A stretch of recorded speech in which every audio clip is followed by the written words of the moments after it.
इसी तरह मैं जो ट्यूशन पढ़ाने जाया करता था, ये 15-16 साल पुरानी बात है। तो वहाँ एक बच्ची, पड़ोस की एक बच्ची थी, वो आया करती थी, हफ्सा नाम था उसका। तो एक दिन वो स्कूल नहीं गई। तो मैंने उससे पूछा आज तुम स्कूल क्यों नहीं गई? तो क्या जवाब दिया, कहने लगी सर आज मेरा बीपी लो था। अब नर्सरी क्लास की बच्ची ये आपसे कह रही है कि मेरा बीपी लो था इसलिए मैं स्कूल नहीं गई। ये जुमला कहाँ से सीखा है उसने? डेफिनेटली अपनी माँ से सीखा है।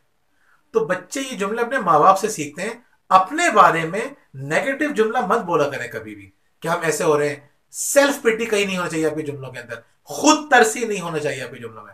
आपके जुमलों में खुशी होनी चाहिए, तमानियत, सुकून का एहसास होना चाहिए। बच्चे सोचें कि हमारे वालिदैन बड़े जबरदस्त हैं। आठवां जुमला यह कि हम अक्सर कह रहे होते हैं कि मेरी समझ में नहीं आ रहा कि ये सारे बिल्स किस तरह से जमा होंगे। नाज़रीन, ये जुमला बच्चे से कहने का फायदा क्या है? बच्चे को बिल जमा करवाने, या आप कहते हैं पता नहीं किस तरह फीस जमा होगी। फीस बच्चे को जमा करानी है, ये उसकी जिम्मेदारी है। बच्चे को आपकी फाइनेंशियल प्रॉब्लम्स का अंदाजा नहीं होना चाहिए अगर वो उसको रिजॉल्व नहीं कर सकते, अगर वो उसको हल नहीं कर सकते। फजूल का बर्डन लेके बच्चा घूमेगा कि हमारे अब्बा के पास पैसे नहीं है, कैसे जमा कराएंगे, ये उसका काम है सोचना। अपनी माली परेशानियों को अपनी जात तक रखिए, और ये बात याद रखिए, बच्चों को बताने का फायदा कम, नुकसान बहुत ज्यादा है। आपको क्या करना चाहिए? आपको यह सोचना चाहिए कि आप अपनी इनकम कैसे बढ़ाएंगे। आप अगर कहीं फजूल खर्ची कर रहे हैं उसको कैसे कम करेंगे, ये आपका काम है ना सोचना। ये बोलना आपका काम नहीं है कि ये बिल किस तरह जमा होंगे, खास तौर पे उन लोगों के सामने जिनको इससे कोई लेना देना नहीं है, जो इस मामले में आपकी मदद नहीं कर सकते। नहीं, नवा जुमला, हम अक्सर बच्चों की हौसला अफजाई के लिए हम ये बात देख रहे होते हैं, जिस तरह से आजकल मोटिवेशनल स्पीकर्स बहुत सारे आ चुके हैं। तो ये गलत जुमला हमारी जिंदगी में आने लगा है कि तुम जो चाहो कर सकते हो। आप जो चाहें वो नहीं कर सकते। कहते हैं कि डोनाल्ड क्लिफ्टन एक बहुत बड़ा माहिर नफ्सियात था, गैलप इंटरनेशनल का चेयरमैन था। उसने किताब लिखी है स्ट्रेंथ साइकोलॉजी के ऊपर। तो वो ये कहता है, स्ट्रेंथ फाइंडर, वो ये कहता है कि 34 काम है जो एक इंसान कर सकता है। तमाम इंसान जो है वो 34 काम कर सकते हैं। हर इंसान 3 से 5 काम कर सकता है, उससे ज्यादा काम नहीं कर सकता। हम करियर काउंसलिंग क्यों करते हैं? इसीलिए करते हैं ना कि आप ये जान सके कि आप क्या काम करने के लिए पैदा हुए हैं। अगर आप कुछ भी काम कर सकते हैं तो फिर करियर काउंसलिंग की जरूरत ही क्यों है? तो नाज़रीन, अपने बच्चों को झूठे ख्वाब मत बताइए, दिखाइए। खुद उसकी जिंदगी में दिलचस्पी लीजिए कि किन कामों में वो ज्यादा एक्टिव है। वो साइंस के प्रोजेक्ट में ज्यादा एक्टिव है, वो आर्ट्स में एक्टिव है, वो मैथ्स में ज्यादा इंटरेस्ट ले रहा है, वो लैंग्वेजेस में ले रहा है, वो किस चीज में ले रहा है, ये आप आइडेंटिफाई कीजिए, उसमें ज्यादा मेहनत कीजिए। बाज़ औक़ात ये भी होता है कि उसको अपने सब्जेक्ट का अच्छा टीचर नहीं मिल रहा होता। जैसे अगर किसी को अच्छा इंग्लिश का टीचर नहीं मिला तो उसको इंग्लिश का सब्जेक्ट बुरा लगने लग जाता है। तो आप ये देखिए कि वो अगर किसी चीज को खराब समझ रहा है तो वाकई में उसमें कमजोर है, या उसको टीचर अच्छा नहीं मिला। हमने दर्जनों मिसालें हमारे सामने, क्लास 1 से लेकर 8-9 तक बच्चा हमेशा कमजोर रहा, लेकिन 9th के अंदर आकर उसको एक टीचर ऐसा मिला जिसने सब्जेक्ट में उसकी ऐसी मोहब्बत भर दी। तो बच्चे को सब्जेक्ट से नफरत नहीं दी, बच्चे को सब्जेक्ट किसी ने समझाया ही नहीं था तमीज से। तो ये देखिए कि बच्चे को किस काम में जाना चाहिए, उसमें मदद कीजिए। ये मत कहिए कि तुम जो चाहो कर सकते हो। मैंने 10वां जुमला बड़ा मजेदार है। अक्सर वालिदैन ये कह रहे होते हैं, माएँ कह रही होती हैं या वालिद कह होते हैं, इंग्लिश से तो मुझे नफरत थी इसीलिए मैंने जिंदगी में कभी इंग्लिश नहीं पढ़ी। नाज़रीन, बच्चा जो है ये जुमले सुन के एक्सक्यूजेस देने का आदी रहता है कि हमारे माँ बाप को भी इंग्लिश पसंद नहीं थी, इंग्लिश तो कभी हमारे बाप ने नहीं पढ़ी, इंग्लिश तो कभी हमारी माँ ने नहीं पढ़ी, या मैथ्स तो कभी हमारे अब्बा के समझ में नहीं आया, या हमारी अम्मा के समझ में नहीं आया। ये मत करें। अगर आप किसी चीज में कमजोर हैं तो ये कमजोरी आपकी औलाद में नहीं आनी चाहिए। आपकी कमजोरी आपकी औलाद की कमजोरी नहीं होनी चाहिए, उसकी स्ट्रेंथ बनाइए आप। ये जो सब्जेक्ट्स हैं ना, सारे साइंस के जो बेसिक सब्जेक्ट्स हैं, मैट्रिक तक पढ़ते हैं, वो इतने अच्छे सब्जेक्ट्स हैं कि इसमें आप बच्चे का इंटरेस्ट अगर पैदा कर लें तो वो समझ लेगा। इतने मुश्किल सब्जेक्ट नहीं है। नाज़रीन, ये 10 जुमले इंतहाई इंपॉर्टेंट हैं। इन 10 जुमलों का ख्याल रखिए। आप खुद देखेंगे आपकी औलाद से कनेक्टिविटी कितनी मजबूत हो जाएगी, वो आपके कितने करीब हो जाएगा। और बच्चों से अगर आपका ताल्लुक एक दफा मजबूत हो गया, यकीन करें आप जो चाहेंगे उनसे मनवा लेंगे, जो चाहेंगे उनसे काम करवा लेंगे उनकी सलाहियतों के मुताबिक। मैं ये नहीं कह रहा कि वो कुछ भी कर सकते हैं, मैं ये बता रहा हूँ कि आप उनसे वो सारे काम करवा सकते हैं जो जो करने की उनके अंदर सलाहियत और अहलियत मौजूद है। बहुत बहुत शुक्रिया।